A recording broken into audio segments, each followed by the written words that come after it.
yang kita ketahui bahwa manajemen Persib ingin di Asia itu perform kan. Maka itu pemain-pemain yang dibawa ini semua bukan pemain-pemain yang biasa. Yang memang punya track record yang menjanjikan, maka itu mereka ingin perform. Sekarang kalau Persib lolos fase grup, terus lolos, ya kita gak akan pernah tahu lolos sampai final. Fokusnya di sana untuk membuat sejarah bagi Persib. Satu hal tentang supporter Persib yang gue rasakan ya, gue gak tahu kalian rasakan atau enggak. Mereka tuh gak anti kritik terhadap tim mereka.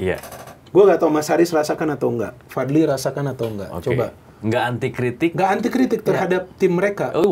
Kalau misalnya Persib lolos fase gugur ACL, tentu ini akan menjadi kebutuhan berikutnya bagi Persib. Kalau gue sih...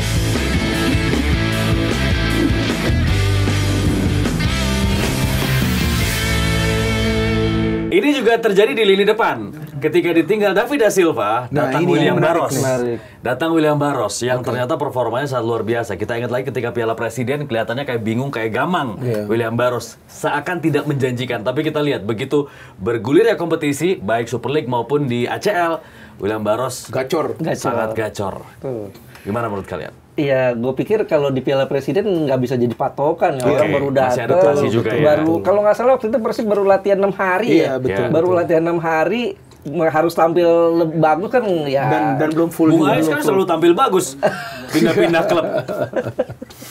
Ya artinya sekarang dia mulai gacor ya karena dia sudah mulai kenal dengan gaya main timnya, dengan apa mau Boyan. Iya, dan William Barros ini kan rajin loh dia. Rajin dia ada defend juga, dia bisa terlibat dalam transisi. Tapi kepintaran dari Barros ini kalau menurut gua positioning. Cara dia mencari posisi itu loh. Dia bisa ada at the right place at the right time. Jadi ada aja tuh dia di sana. Nah, itu kelebihan dia. Karena dia bergeraknya dari sayap, Mas. Jadi sulit banget dia terdeteksi, dan support sistemnya dari Persib bagi dia tuh bagus. Nah, itu yang membuat dia, dan William ini kan sekarang menempati posisinya Ciro kan? Walaupun mereka bermain dengan cara yang berbeda. Kalau Ciro tuh biasa running with the ball. Tapi William Barros lebih banyak running without the ball. Nah, ini juga keuntungan bagi dia karena Persib di depan juga punya banyak pemain yang bisa membagi bola. Seperti Ramon. Ramon ya kalau menurut gua sial aja sih kemarin itu. Dia hanya masalah finishing. Tapi sekali mungkin dia bisa finishing, mungkin keran golnya itu akan kebuka. Ngalir ya kalau udah pecah telur ya. Bisa juga. Kemarin hampir pecah telur, golnya nggak jadi. Tapi ada perdebatan juga. Nah itu waktu lihat secara replay di TV secara full begini, itu nggak kelihatan. Bukan nggak kelihatan handball, ya kan? Awalnya sih waktu gol kan kita nggak ngeliat, gol nih sudah benar. Ternyata kan wasit menganulir, dia memberikan gestur offside. Tapi yang gue bingung kenapa nggak ada pengecekan di pinggir lapangan? Iya kan? Biasanya kan VAR itu kan dipakai untuk mengecek potential red card, potential penalty, dan gol. Kenapa itu gak dilihat? Nah, apa mungkin asisten wasit mengangkat bendera? Gue gak ngerti, karena wasit kayaknya gak deket itu dengan kejadian itu.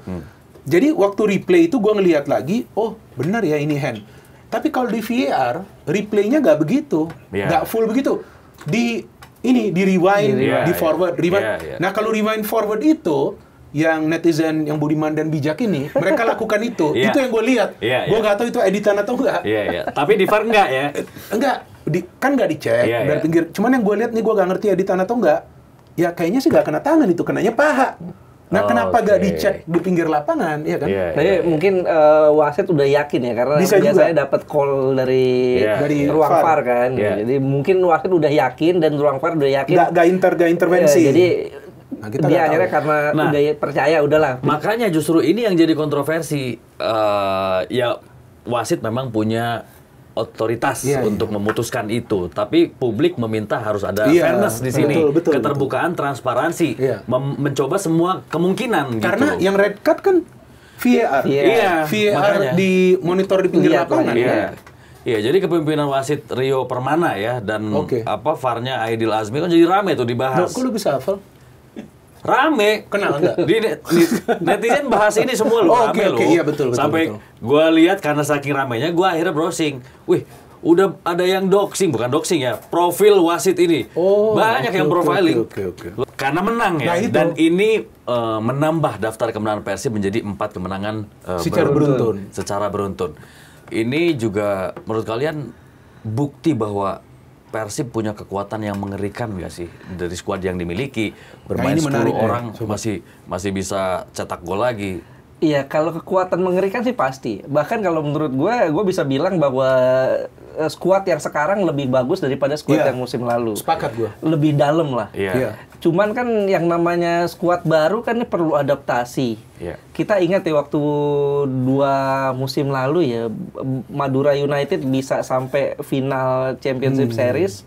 Tapi musim berikutnya dia ganti kayak Persib nih, 80% ganti dan nyaris degradasi. Nah, sekarang Persib melakukan hal serupa, orang pikir dia akan sempoyongan dan ternyata betul memang sempoyongannya di awal. Sampai sekarang udah pekan ke berapa? 10 ya? 9. Pekan ke-9 udah mulai 4 kemenangan beruntun di semua kompetisi. Ini kan artinya dia cepat adaptasinya. Gitu. Ini yang menurut gue jadi salah satu poin kenapa Persib bisa kembali bangkit adalah kepintaran Boyan Hodak yang melakukan rotasi pemain, membuat adaptasi pemain jadi lebih cepat dengan strategi yang dia mainkan. Karena strategi pragmatis yang dia mainkan Boyan Hodak ini cocok dengan gaya main karakter pemain-pemainnya. William Tangki, kemudian juga Luciano, kemudian juga pemain-pemain lain yang punya speed ya. Artinya dengan pemain yang punya speed, yang paling cocok adalah main counter, bukan main ball possession. Dan Persib dalam beberapa pertandingan yang menang, ball possession persentasenya rendah. Betul. Tapi mereka lebih efektif. Dan produktif ya. Oke, dan kita lihat ini momentumnya didapat ketika mulai dari mengalahkan Bangkok pada saat itu. Udah tuh, lawan PSPS menang, terus lawan Selangor menang, lanjut lagi kemarin lawan Persis juga menang. Apakah ini akan konsisten dan potensi hat-trick gimana? Hat-trick? Oh, masih lama sih kita bicara hat-trick, masih di awal musim. Apakah akan konsisten? Ya, tergantung kebugaran para pemain sih, kalau menurut gua. Dan tergantung perjalanan Persib nih. Kalau lolos dari fase grup ACL 2, mungkin lolos terus kan? Karena kan yang kita ketahui bahwa manajemen Persib ingin di Asia itu perform kan? Maka itu pemain-pemain yang dibawa ini semua bukan pemain-pemain yang biasa. Yang memang punya track record yang menjanjikan, maka itu mereka ingin perform. Sekarang kalau Persib lolos fase grup, terus lolos, ya kita gak akan pernah tahu lolos sampai final. Fokusnya di sana untuk membuat sejarah bagi Persib, ya kan? Ya kalau bisa hat-trick itu tentu bonus, ya kan? Tapi kalau bisa di ACL 2 ini Persib bisa lolos fase grup aja, wow udah rame nih. Kita harus buat konten lagi. Jadi, itu. Dan bukan cuma masalah sejarah aja, dengan Persib lolos terus, menang terus di Asia, ini kan koefisien Indonesia naik. Liga kita naik ya. Liga kita naik. Sekarang aja dengan Persib ngalahin Bangkok United, kita sudah dapat tambahan kan di ACL 2 kan. Nah, selain koefisien juga ini duit kan yang ada di sana tuh. Duitnya gede, Pak. Gede. Betul. Prize money ini. Prize money-nya kalau seandainya dia menang terus sampai atas ya. Ini kemarin udah kita bahas tuh, satu match $50.000 kan. Bagus. Plus kalau menang lagi $50.000. Dan sponsor akan bertambah. Betul. Karena di Asia itu coverage-nya lebih luas ke berapa puluh negara itu disiarkan. Oke. Ini menarik ya, karena performa Persib lagi bagus dan ini juga diiringi dengan semangat para supporter. Kita lihat kemarin meskipun di bawah guyuran hujan, terus mainnya juga di hari weekday, itu rame, ada sekitar berapa? 13.000 penonton. Hari Senin loh. Iya, memadati GBL. Artinya ini bukti bahwa militansi, fanatisme, loyalitas dari Bobotoh, Viking dan semua pecinta Persib luar biasa. Iya, dan lu tahu gak satu hal tentang supporter Persib yang gue rasakan ya, gue gak tahu kalian rasakan atau enggak. Mereka tuh gak anti kritik terhadap tim mereka. Gue gak tahu Mas Haris rasakan atau enggak, Fadli rasakan atau enggak. Coba. Nggak anti kritik? Nggak anti kritik terhadap tim mereka. Oh, ini maksudnya lagi nyindir satu tim nasional ya? Enggak. Ini Kamerun. Nggak ada urusan. Kamerun apa Namibia gitu? Ini kan kita lagi fokuskan ke Persib. Oke. Jadi mereka itu nggak anti kritik. Artinya begini, pada saat kita mengkritik, wah Persib mainnya jelek, kita pakai kata jelek, nggak marah, asalkan betul. Mainnya nggak benar, bikin hoax gitu kan. Ada dasarnya ya. Ada juga yang bikin hoax ya? Belum. Oh, bukan. Betul, sepakat. Gue pernah bilang waktu musim lalu ya, ini musim lalu saat Persib pernah di ACL 2 juga kan. Gue siaran di RCTI itu gue bilang nih Persib nggak serius mainnya. Terus? Kagak, ya artinya ada 1-2 yang DM tapi nggak dengan bahasa-bahasa yang nyerang. Mereka nggak anti kritik. Mungkin sebagian setuju juga mungkin ya. Betul. Dan akhirnya betul di laga berikutnya tuh mereka Boyan Hodak ngomel-ngomel kan, yang videonya viral tuh. Boyan Hodak ngomel-ngomel baru yang kemudian, di locker room. Betul, yang di locker room. Baru mereka akhirnya pertandingan berikutnya tuh serius. Tapi ya telat saat itu karena udah ketinggalan poinnya gitu. Dan musim ini gue fair, Persib serius di ACL 2. Iya, betul. Jadi kalau ada pemain yang nggak perform sebenarnya nggak perlu nunggu orang lain yang kritik, mereka yang akan kritik. Ya kan seperti itu, dan para pemain Persib memang harus siap untuk itu. Maka itu gak gampang juga menjadi pemain Persib. Artinya mereka begini loh, bukan artinya harus main bagus terus enggak, mainnya benar. Mengikuti instruksi pelatih, ikutin game plan, jangan egois. Kalau gak egois, kan supporter ini kan bisa ngelihat gak egois gitu ya kan. Mereka akan memberikan apresiasi, akan memberikan dukungan secara penuh. Pada saat mereka datang di weekday itu sudah bukti bahwa mereka cinta banget kepada tim mereka, sehingga mereka juga ingin memberikan koreksi, ingin memberikan masukan, dan manajemen Persib juga sepengetahuan gue menerima kritikan-kritikan itu. Ya kan, jadi gak ada lah yang akan ganggu-ganggu, yang akan kirim-kirim DM yang aneh-aneh gak ada. Yang akunnya tuh 000 gak ada. Gak ada. 024 ya. Mas Kus kemarin terus di lock, posting juga. Terus di lock akunnya, nggak bisa fallback kita. Nah itu. Padahal kepo juga ya. Nah itu. Pengen stalking ya. Tiba-tiba banyak. Dan kebanyakan tau nggak apa? Lihat story. Ngeri. Asli. Nah itu. Iya benar-benar. Nah tapi kalau Persib sejauh ini relatif aman ini ya kan, dan itu menunjukkan bahwa mereka memang adalah supporter-supporter yang dewasa.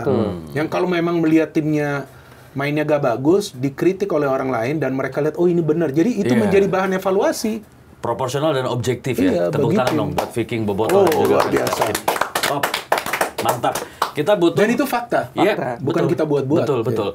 Dan yang lain, tim lain pun sama ya. Sebagian sudah mengarah ke sana. Mudah-mudahan ini nanti semua sudah merata, punya supporter yang militan, fanatik, kemudian proporsional dalam memberikan semangat dan juga mengkritik. Karena kritik ini sebenarnya obat, pahit, tapi menyembuhkan gitu loh. Jadi kritik juga sebagai tanda sayang ya, karena supporter memberikan kritik pada manajemen, tinggal bagaimana cara memaintain dan juga merespon dari kritikan itu. Iya betul, bahkan klub-klub lain juga kan sering ada diskusi dengan supporter mereka. Dan supporter yang datang juga memberikan saran dan kritikan.